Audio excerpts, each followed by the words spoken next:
ekitalditxo xume bat prestatu nahi izan dugu, ze, bueno, egia da ikastetxeetan bestelako 11 proiektu izate dituzte, eta hilero energiari tarte bat eskaintzea eta honek daukan inpaktu biderkatzailea iruditu zaigu merezi dula, egindako lana errekonozitzea. Izan behar dugu ikastetxe batzuk gehienetan bataz beste atea dugu gutxi gora 10 bat kide, baditugu baita 28 kideko energia batzordea, baina bataz beste 10 bat kide bildu izan baldin badia, bider 13 ikastetxe, 150 lagun hilero energia konsumo egokia egiten ikasten, horrek gero gure bizitza eremuan eta hedatu egiten da. Orduan iruditzen zaigu, alde pedagogikoaren bidez, azkenean ohituretan eragitea badula bestelako inpaktu zabalagoa.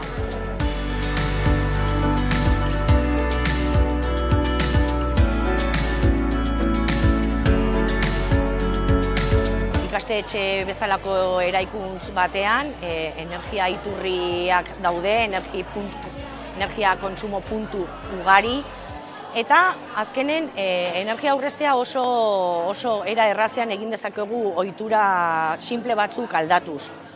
Orduan, gauza da esfortzu txiki batekin, adibidez, beti ere argi naturala aprobetxatuz, ditugun mamu kontsumo guzti txiki horiek kontrolatuz, ur kontsumoaren aldetik ere gauza logikoak eginez geroz eta ur litro gutxiago kontsumitzeko eta programazio egokiak eginez, adibidez, kalefaziorako edo gure urberoa ekoizteko, horiek izan dira, gehien bat, guk landu ditugun esparruak.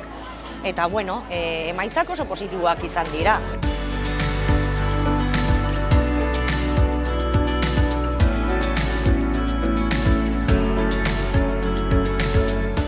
Argixak nelengo led jarri duzatik argi guala egiten daue eta gutxu kontsumitzen daue.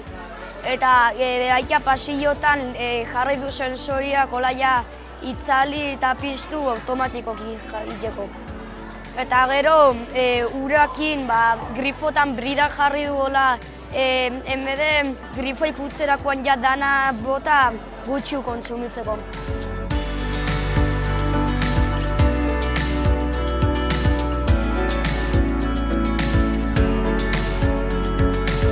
Azkenean, gaur egun gomia dira gure etorkizuna, eta energian kontu honekin gaur egun pipian dagoen gai badanez, beraiek kontzientzia hartzia eta baitxa gero etxera eramatia gai horrek ikasi debena, herri xame zabaltzen dago kontzientzia hori eta oso interesgarria.